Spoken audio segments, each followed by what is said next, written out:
On vous rassure, avec 584 chevaux et même 639 avec une fonction Overboost, le nouveau Porsche Macan Turbo pourrait prendre ses ronds-points bien plus vite. Mais c'est l'occasion de s'arrêter sur son style qui à l'avant évoque énormément la Taycan, notamment avec ses feux de jour disposant d'une signature lumineuse en 4 points. Pareil à l'arrière où le bandeau lumineux peut rappeler la berline. En fait, c'est normal, comme cette dernière, le Porsche Macan, deuxième du nom, devient un véhicule 100% électrique. Porsche fait à vrai dire quand même tout pour le raccrocher à l'histoire de la marque, comme à son esthétique, et pas qu'à celle de la Taycan. Le capot plat évoque la 911, nous dit-on, tandis que la Flyline de profil est censée rappeler, elle aussi, la Reine 911. À l'intérieur, les habitudes sont préservées. Le bouton poussoir pour démarrer se situe à gauche. La planche de bord, très longiligne dans son aspect, ne choquera pas non plus les porchistes.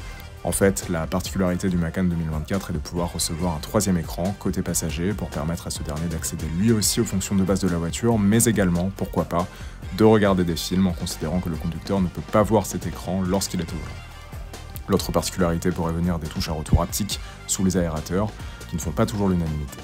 Quoi qu'il en soit, c'est un fait, le nouveau Macan fait Porsche en dépit d'une hauteur de 1,83 m et d'une longueur en hausse de 6 cm pour ainsi s'établir à 4,78 m. Le Macan fait-il pour autant aussi Porsche sur la route? Eh bien oui, la position de conduite est basse pour un SUV 100 ans, tout comme le centre de gravité, ce qui donne l'impression de faire corps avec la route, d'autant que la direction est très précise et la tenue de route exemplaire. Comme nous le disions, nous avons essayé ce nouveau Macan en version turbo, la plus puissante, et si elle peut évidemment gratifier son pilote d'accélération tonitruante, nous remarquons presque avec surprise qu'en conduite normale, le Macan turbo distille sa puissance de manière linéaire, sans à-coups, contrairement à parfois d'autres voitures électriques. Peut-être que le poids de près de 2500 kg n'y est pas innocent. Arrivé dans les concessions depuis quelques jours, le Macan 2024 est disponible en 4 versions, propulsion 4, 4S et donc turbo. Il démarre autour des 90 000 € pour ainsi s'établir à plus de 118 000 € en version turbo.